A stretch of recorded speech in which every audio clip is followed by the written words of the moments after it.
Hi, I'm Tara. And I'm Jill. And we're from livingonadime.com. And we are doing a series on easy organizing ideas.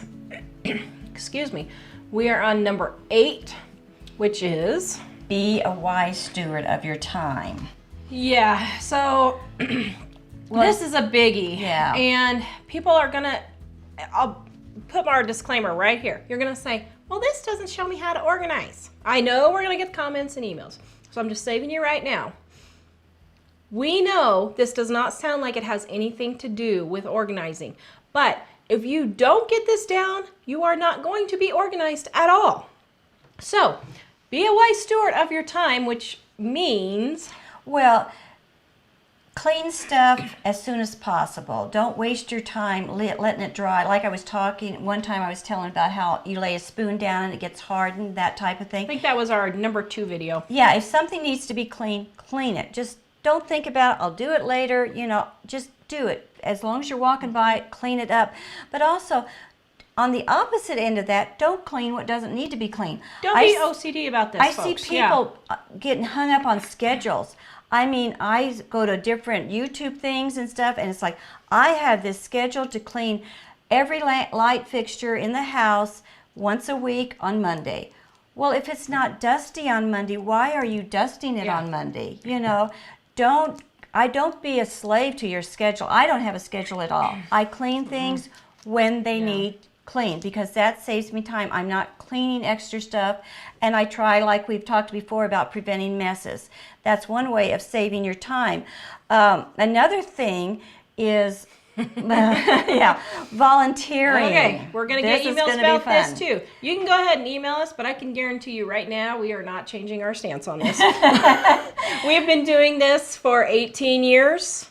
And we have never changed, and we won't, because we have seen the effects that this has. Volunteering at schools, at churches. I'm saying churches here, and we're going to get one. And schools are the worst. Charities. It's not that we're saying never ever do this.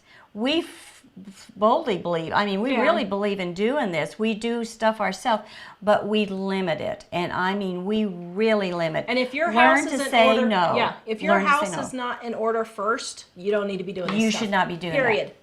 That. Your house should be almost like a job. Yeah. You wouldn't tell your boss and say, I can't come to work today because I volunteered to do such and such at church or such and such at school or for this charity. No, you would show up at that job and then let the volunteer stuff work around that. And you need to treat organizing in your home the same way. Yeah. And you have got to say no. And I know the schools are pressuring. I have 5 kids. 3 are in high school, so I've gone all the way through. And I'll be perfectly honest. I think I have volunteered maybe 3 times, and it was my husband, to go on a field trip ever for the schools. I am physically ill. I cannot do it all. And I do not. If you did it, your house would go. You have to choose. I would not be able to do it. And I don't feel guilty about it at all. And limit the kids' activities. Exactly. It goes hand in hand, Don't be having your kids in all these soccer and swimming and Boy Scouts and the church youth group and all this. You've got to limit these activities. You cannot be shuffling your kids around every day after school for 4 hours or 5 hours every single day and keep your house in order. Give them a choice. You can, depending on your lifestyle, but say you can do 2 things this year or 1 thing, whatever your lifestyle. Say what you can handle. Say you pick out 2 things that you want to do: music, or drama, or sports. A sport, but don't do 6 sports. Or Boy Scouts or Girl Scouts, but anything. You can't have drama, Boy Scouts, choir, and soccer and swimming lessons and ice skating all in the same time. You can't do it. Don't volunteer at church to teach Sunday school, sing in the choir, usher, do all the different trips and missionary trips and stuff that they do at church. You can pick 1 or 2, but don't volunteer. Don't feel guilty about that. That's another whole subject in it of itself. And then another time waster is doing fruitless things like watching TV all day. Turn off the TV. Well, I have my soap operas, or I have my this. But what's really bad now is spending time on the computer and on your phone, playing games and doing the Pinterest, the different YouTube stuff. You have got to control that. Yeah. And you know, people, one thing I found, I was really bad when I first was married and kids started coming along. I loved watching the soap operas. I quit them. Boom. It was only a couple years after, because I would have the TV going and I would think, well, I'm washing the dishes or I'm folding the clothes, so I'm not wasting my time just sitting and watching it. But when I turned this crazy TV off, I got those jobs done twice as fast. I didn't realize how listening to the TV with one ear or wanting to go over and look at what was happening was extending the amount of time that it was taking me to do my jobs around the house.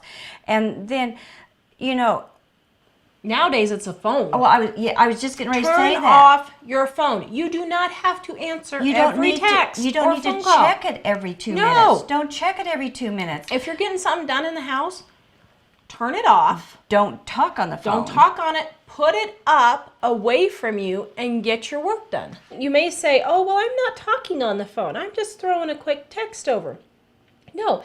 And you don't have to answer those texts immediately. Well, it's another thing about getting your momentum off whack. Yeah. Every time you do that text, it takes you away from what you're doing and it throws the whole momentum. Yeah. And you And can't people start get again. so upset when you don't answer a text within 20 or 30 seconds. They can wait. They really can. Probably 99% of the time, it is not an emergency that you are needing to know something right away. It's very rare. Texting has become a god in a sense. Oh yeah, You know, it's really crazy. Or addiction even. Yeah. It's more of an addiction. We holler about being addicted to drugs, but you're addicted to texting, and it can almost mess your life up in some ways really bad. And so a quick text is almost never a quick text. You don't realize how much time you spend talking on that phone, and not just the time talking on it, but you're in the middle of a job and you're on a roll and you're going for it, and the phone rings. You have to stop, go answer that phone, listen, blah blah blah. Then you get back to this job. You're never in the same rhythm again. You're never with the same momentum, and it just throws the whole thing off. I personally, what I do is, if I'm wanting to get a lot done that day, organizing something, a room or a closet, I will put the phone on the answer machine. And I will listen to whoever's calling, unless it's somebody at the emergency room. I consider it like if you were at a job at work. Would you spend that much time well, maybe, I guess some people do spend that much time on their computer when they're not supposed to. But you know, you're not supposed to. You're not supposed to spend that much time on your computer or phone at work. You wouldn't just answer it with your kids calling every 5 minutes, or somebody calling you, a friend calling, just to chit-chat about the weather or whatever.